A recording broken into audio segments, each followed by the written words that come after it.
5 seconds to go.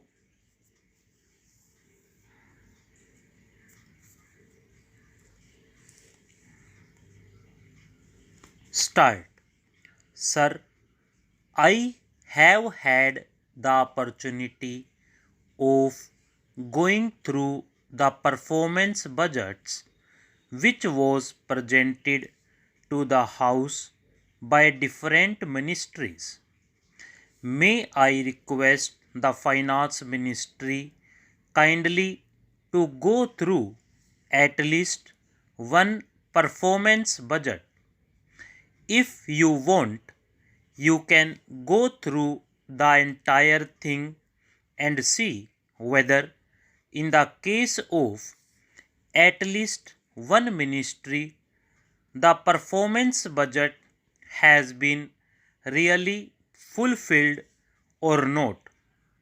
He must first satisfy himself. I, for one, at least can say that it does not give any correct idea as to what are the physical targets which they have set for themselves and how they are going to be answerable to the Parliament next year when the budget is presented. If we have to compare the performance budget of next year with last year's budget, the members of Parliament should be in a position to find out as to whether they have been able to achieve the targets that they have set for themselves, and if they have not, they should find out which department has failed, where the things have gone wrong. At least we should be able to find out these things.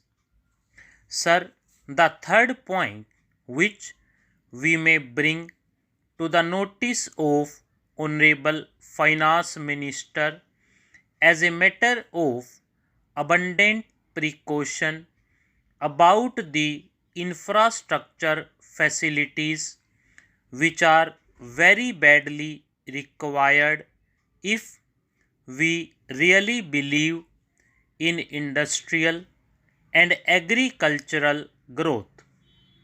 Here, the state electricity boards, the coal ministry, and the railway ministry have a coordination committee.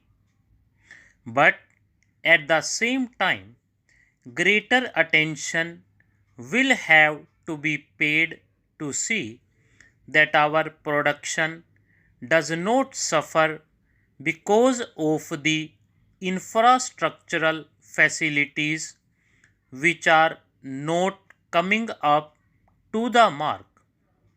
That is the only apprehension left. If we are able to fulfill this expectation, if electricity becomes available to all the industries which are either there or which are newly set up, agriculturalists should also get power, which is very badly required. I am sure the production oriented budget which the Honorable Finance Minister presented to the House will be completely fulfilled, and there should be no difficulty about it.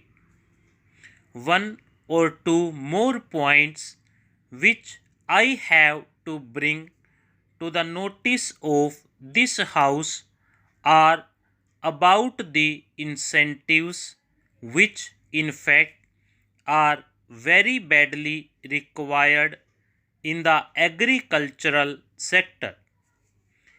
It is not sufficient to give incentives only for the growth of industry, these are also essential for the agricultural sector, which has been requiring also. The spot price suggested by the Agricultural Prices Commission normally is very much below the market price. Agriculturists, instead of getting remunerative price, are not able to recover even the cost of production. I would suggest that the Agricultural Prices Commission should be an independent body, and it should be a statutory body created by a statute of this parliament, so that they are able to correctly find out and assess the cost of production, and then suggest what should be the price which should be payable even as a spot price to the agriculturists. The second point is about the agricultural credit line, which has got choked up in a large number of states, and it has got to be cleared.